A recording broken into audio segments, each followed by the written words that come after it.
I give my dad a lot of rightfully so. He's an interesting guy. I mean, some would say he's somewhat of a curmudgeon, you know?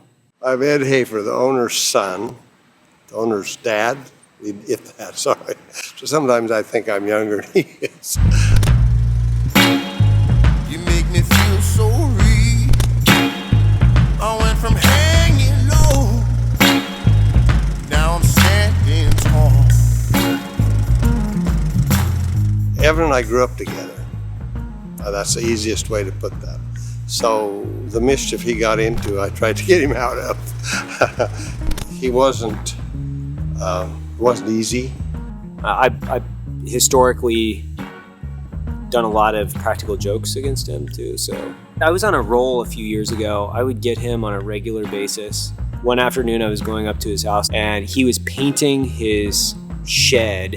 I saw this giant bull snake stretched across the road, and I had an igloo cooler and a snow shovel on the back of my Jeep. And I shooed this bull snake into this cooler, drove up to his house, and I saw him there. I was like, oh man, I stopped off and got you a sandwich. I know you're working hard up here. And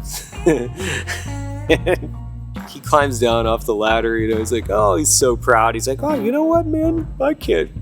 Dang, you know, like you're a good son, you know. And I was like, yeah, you're gonna love that sandwich. You're gonna love it. And he opened up the cooler and he jumped like, I don't know, 10 feet in the air. Like he jumped a considerable amount of distance. And he said some pretty pronounced things towards me at that point, but that was a good one, you know. He didn't know I was home one time. I came home from a trip and I surprised him, and I was mowing his lawn naked, which was pretty interesting for him. He thought it was pretty funny. I'm gonna turn some switches off in this thing because this thing's open. This thing's open, so I can just turn some stuff off in it, right? No, you can't.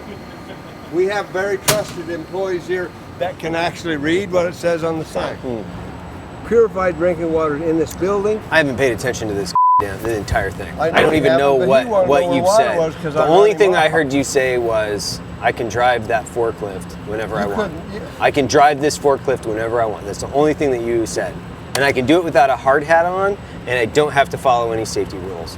That's the only thing I've ever heard you say. I don't believe you could drive that forklift. I can drive anything. Actually, I'm gonna unplug that in 2 Chris seconds. took the I'm training gonna course. unplug this thing. I'm actually gonna put you in the center of that, and I'm gonna wrap you like a burrito in plastic. I'll wrap you up and send you home as a UPS pack. My dad is one of the hardest working men I've ever been around. He is a throwback to a different generation in their work ethic.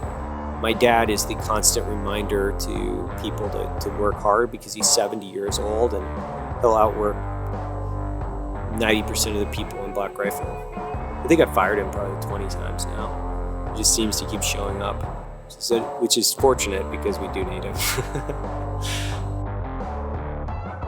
My dad always reinforced these sets of priorities of being a craftsman and doing things with a sense of pride in your work and understanding the details of it.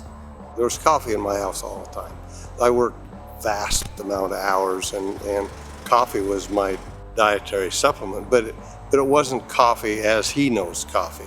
It was black hot water, basically, you know. The blacker the better, poured in a thermos bottle, and off I'd go and have a cup as I went. You watch it start opening. See it back here? Opened up. Watch it, it's closed again. So we have a positive ventilation system. If it gets smoke in it, if it gets too hot in here, you can probably feel the cold air coming in, the cooler air coming in when I open that up. No. You say yes. I can't hear anything. I can't see, feel anything except for your hot air coming out of your face.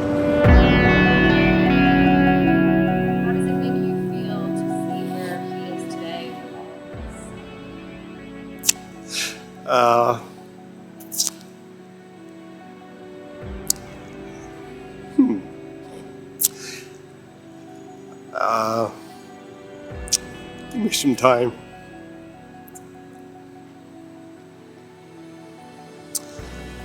I think it's obvious. There's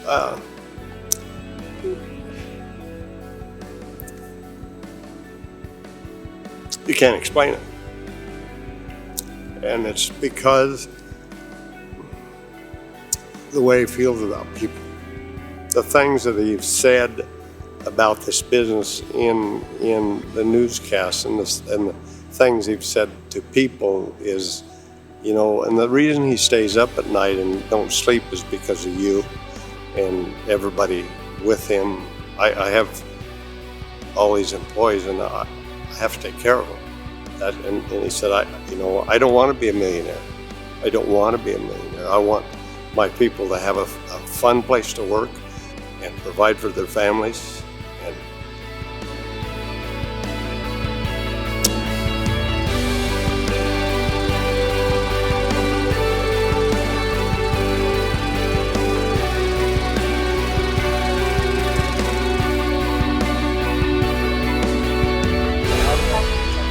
That was so good. Thank you.